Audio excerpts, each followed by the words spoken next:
What's up guys, I'm the Senator. In this video I'm going to explain to you which muzzle attachments belong on each weapon in Rainbow Six Siege. Let's get into it.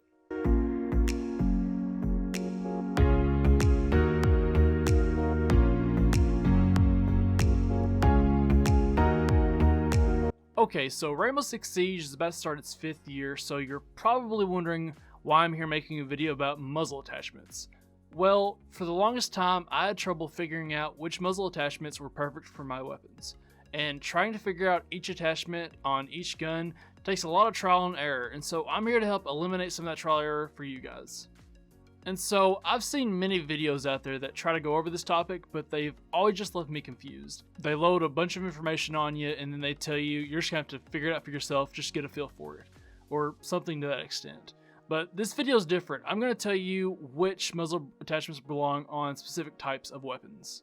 So first, we're just going to go with the suppressor and get the suppressor out of the way. And I'll start by saying that the only time you ever need to run a suppressor on your weapon is if it's your secondary, so that you can take out cameras and other gadgets without being detected. Other than that, you could argue that there are some operators that are better having a suppressor on their primary, like on Cav's SMG or Nox SMG. However, with Nox SMG, the damage on it is already ridiculously low, and so it may not be a benefit to you. But overall in this game, I don't feel that suppressors have a really big advantage, so I would recommend another attachment to help you with your recoil. Next, we'll go to muzzle brakes. And the muzzle brakes are designed to reduce the amount of recoil on the first shot. So if you fire your gun, that first shot will have very little recoil, and that will make the second shot easier to hit. However, after that, the muzzle brake really doesn't help that much. So I recommend that you only run the muzzle brake on semi-automatic guns. So you'll want to put them on your pistols and DMRs like Glass's rifle, Buck's DMR, Blackbeard's DMR, or anyone else who runs a semi-automatic weapon. Next, let's take a look at the extended barrel. The main benefit that the extended barrel gives is that it reduces damage drop-off, and that's about it. Last time I checked, there aren't very many weapons that gives you the extended barrel attachment, but honestly, I recommend that you put a muzzle brake, compensator, or flash hotter on the weapon before ever putting an extended barrel on it. Why is this? Well, I've discussed it many times in previous videos that if you can hit your headshots, the amount of damage that your weapon does is just completely irrelevant. Rainbow Six Siege has a one-shot headshot kill mechanic, so for this game, it's better to have a muzzle attachment that helps you with the recoil rather than one that gives you a few more damage points over a long range. Next, let's take a look at the flash hider. So what does the flash hider do? Well, it hides the muzzle flash of weapons so that the enemy may take longer to notice where the shot's coming from.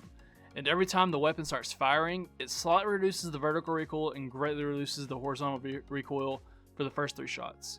Internally, the flash hider reduces the first shot recoil by 37.5%, the recentering time by 30%, and the random recoil by 5%.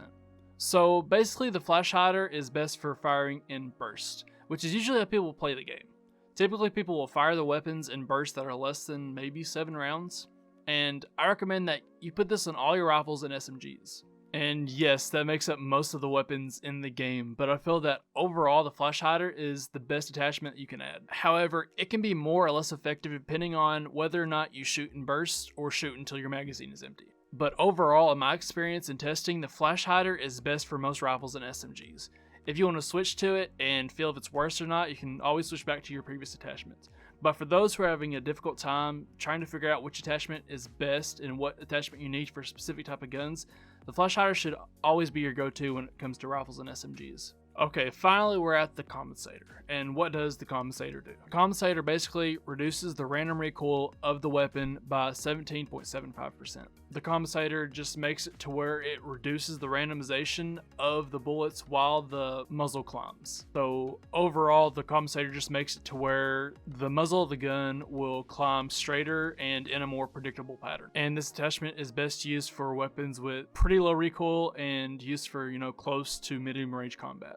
So what guns does a compensator need to go on? Well, the compensator is best suited for guns which lay down a lot of fire, like an LMG. LMGs are meant to lay down a lot of fire, and without a compensator on it, the recoil will just become so random and uncontrollable that you won't be able to hit your shots.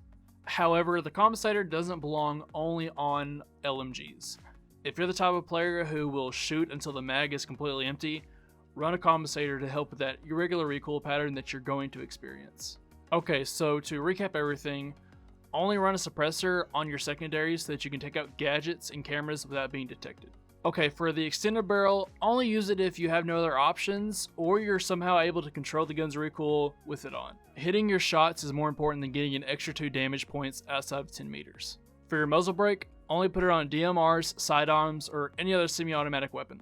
For your flash hider, I recommend that you put it on all your rifles and SMGs. Unless you know that there's a muzzle attachment that works better for you with that specific gun, the flash hider needs to be your go-to attachment until you can figure out if there's an attachment that works better than that one. For the compensator, if you're on an LMG, it will be best to run a compensator with it to reduce the random recoil that will recur over the long bursts of fire. If you're the type of person who likes to empty an entire magazine, put a compensator on that weapon regardless of whether it's an LMG or not. The compensator is just meant to help you with your recoil over long bursts of fire. And so that's about it. This video is meant to only give you a basic idea of what you need to run.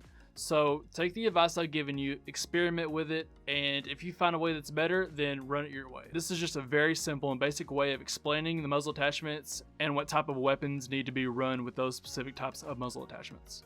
I know that one size doesn't fit all when it comes to muzzle attachments, but I feel like overall, these muzzle attachments will help you with these specific types of weapons. So I hope you enjoyed it. Make sure to go check out my Instagram @ZSenator and my Twitch. Links for that will be in the description. And as always, have a good one.